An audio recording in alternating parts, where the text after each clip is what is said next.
Faz tempo que eu estou querendo trazer aqui o VGHF11, que é um hedge fund, também conhecido como multimercado. Basicamente é uma modalidade que tem a maior flexibilidade aí de alocação de patrimônio que qualquer outra categoria aí de fundo imobiliário tem.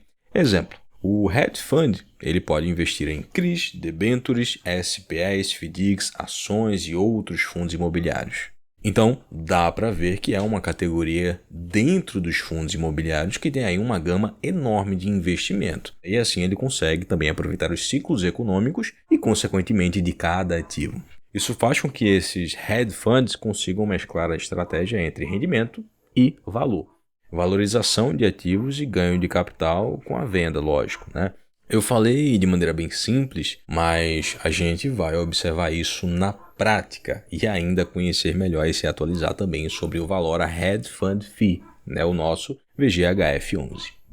Já falei de outros fundos imobiliários aqui da Valor Investimentos. A gestora ela tem uma equipe bem experiente no mercado, grandes nomes na equipe da gestora e sócio também. Detalhei isso bastante no vídeo que eu fiz sobre o VGA11, né, que é um fiagro da Valor. Inclusive, ele vai ficar aí na descrição, depois você dá uma olhada aí, foi um ótimo vídeo. É uma boa gestora, resumidamente. Para a gente já começar com uma compreensão de como é que funciona a estratégia de alocação do fundo, precisamos, saber quais foram as últimas movimentações e o contexto também. É um fundo que tem um pouquinho mais de 700 milhões de patrimônio investido, muitos ativos aí que a gente vai olhar mais para frente e que sempre tem movimentações. No último relatório, a gestão ela falou sobre as operações do mercado secundário, de operações compromissadas, venda e compra futura de CRIs, reforçou que o fundo ele perdeu o valor patrimonial por conta dos ativos que sofreram com a volatilidade, principalmente os fundos imobiliários, que o VGHF tem na carteira. Inclusive eu vou mostrar as ações também que o fundo aproveita aí nesse caos aí do mercado.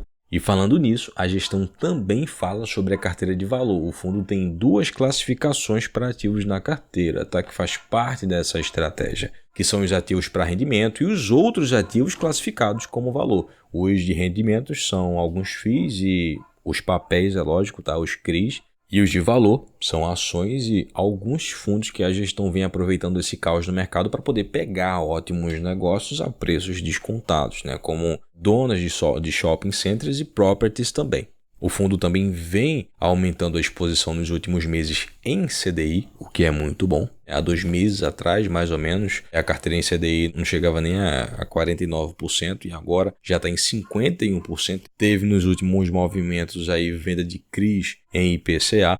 O fundo vem comprando também cotas de FIIs que tem IPCA na carteira, principalmente aqueles que estão bastante descontados aí. Se você é da comunidade de acumuladores, sempre me escuta falar sobre essa janela de oportunidade nos fundos imobiliários e nas ações também, agora nesse caos do mercado. Ciclos passam, Inclusive, se você não for inscrito, já não perde tempo e ativa o sininho de notificações também.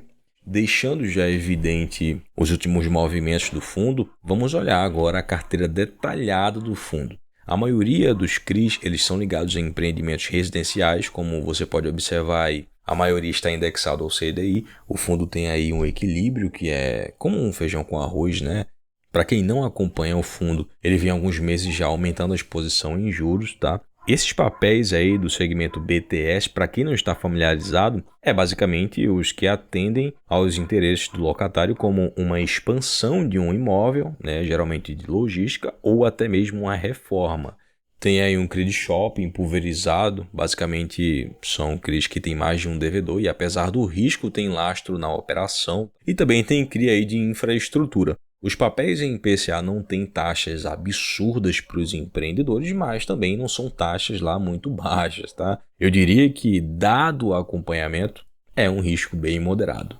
Os CRIs que têm CDI na carteira, eles têm boas taxas, acima de 3%. Todos os CRIs são para a estratégia de renda, E indo para os fundos imobiliários, que o VGHF11 tem na carteira, a maioria são recebíveis, alguns high grade, tem feed properties que em conjunto com os de desenvolvimento, que são apenas 3 aí, são aqueles high yields ou raiz mesmo, que estão bem descontados agora.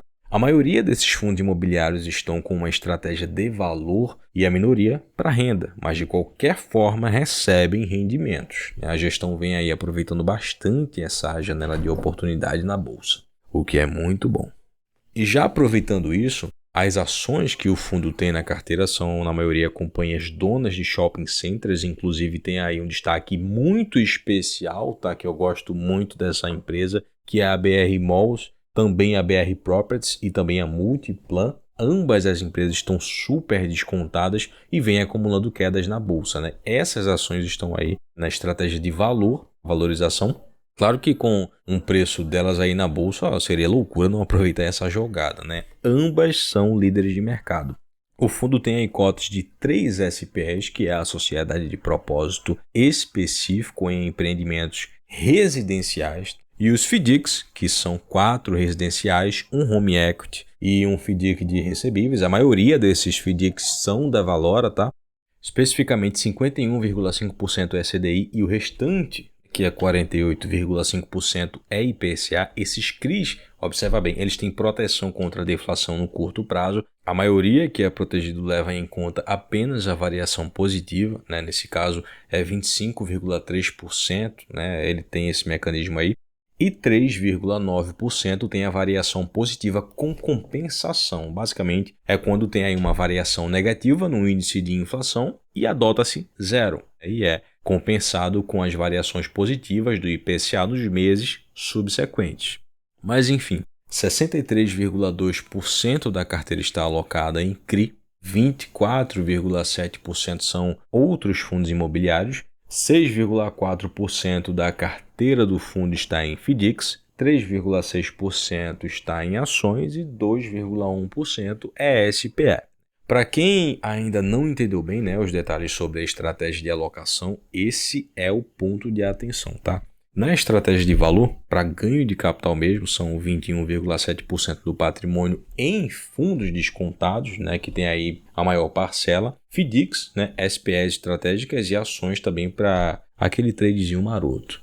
Na estratégia de renda, temos aí CRIs com aquele velho e bom feijão com arroz, né, de CDI e IPCA equilibrados para poder aproveitar o ciclo e já servir de guarda-chuva para o próximo, né, já que depois de tantos ministros aí para dificultar o acompanhamento por parte dos contribuintes, né, nós e também do mercado, também nós, né, o governo tem aí se preocupado cada vez menos com o fiscal pelas falas recentes, é claro. É importante levar esses detalhes em consideração para tomar decisões e até mesmo se antecipar nisso. Inclusive, quando o governo ele começar com os incentivos, e presta bem atenção, tá? O setor imobiliário ele sempre tende a se beneficiar com isso. E se a gente for falar em histórico, mais ainda do que o setor bancário pelos créditos, né, de longo prazo com os financiamentos. Então, é um setor que se beneficia. E outra, deflação ela pode até significar uma queda de rendimentos para os FIIs que têm IPCA na carteira. E apesar do VGHF ele não ser tão afetado, né, por conta da estratégia dele, deflação significa que o capital está ganhando mais valor para o consumidor, para os investidores, para todo mundo. Então se torna mais interessante para os consumidores investirem, comprando mais imóveis, se financiando, além do mercado se beneficiar com isso de modo geral. Os riscos nas operações elas acabam sendo mitigados, o que é a maior vantagem nisso, se a gente for parar para pensar, né? Eu não vejo deflação como inimigo do investidor, pelo contrário, né? É bom, mas se tiver uma inflação aí alta por muito tempo, tem aí um banho de lama enorme nos fios de papel e também nos de tijolos. Então, aproveitar uma baixa no mercado para adquirir ativos descontados, é algo que o fundo vem fazendo aí muito bem, é algo excelente como estratégia. Sem contar que um hedge fund com essas características ele consegue se movimentar e se expor mais sem comprometer os rendimentos, né? Inclusive vem pagando bons dividendos, né? Mas diminuiu os dividendos em janeiro referente a dezembro, especificamente aí em 1 centavo por cota. Como eu falei antes, a proteção contra a deflação é a maioria, mas 19,3% dos CRIs não tem esse mecanismo, né? O fundo ele pagou aí 16% de yield nos últimos 12 meses. E olha que 2022 foi um caos. Outra coisa, o fundo ele tem um pouco mais de 700 milhões de patrimônio e costuma oscilar pela exposição variável do patrimônio investido, e isso vem incomodando aí alguns investidores há alguns dias atrás, né? Juntando isso com a diminuição de rendimentos distribuídos aí agora em janeiro, referente a dezembro, explica aí boa parte dessa queda, né, das cotas na bolsa, que está sendo bem exagerado nesse momento que eu estou gravando agora, inclusive. Lembrando que as notícias recentes da economia, o macro, eles tendem a mexer com o Ibovespa e o IFIX de modo geral. Mas enfim, a taxa de administração e de gestão, elas são juntas e é de 0,9% do patrimônio sobre o patrimônio do fundo. Isso conta como uma despesa mensal e tem aí o mínimo de R$10.000. E o fundo tem taxa de performance, que é de 20% ao ano, com uma porcentagem mínima de IPCA mais 3%. Me diz aí, o que é que você achou? Vale a pena aportar no VGHF11 ou você já é cotista?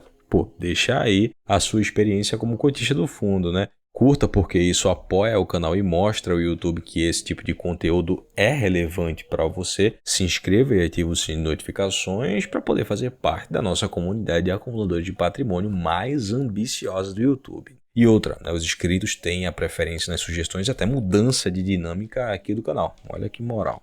Na descrição e também no primeiro comentário eu estou deixando uma planilha de investimentos que eu uso para os controles dos meus investimentos, né, com divisão de classe de ativos, preço médio, ganho de capital, dividendos, porcentagem de cada classe de ativo, ganhos e prejuízos também. Estou deixando isso porque assim como me ajuda, eu acredito que pode te ajudar também. Tudo fica bem detalhado e de maneira bem profissional. E falando nisso, a declaração de imposto de renda aqui é um saco, fica bem mais fácil de se fazer, até pela organização. E para quem paga a DARF também é uma mão na roda, né? Mesmo que tenha contador. Valeu, um grande abraço e até a próxima.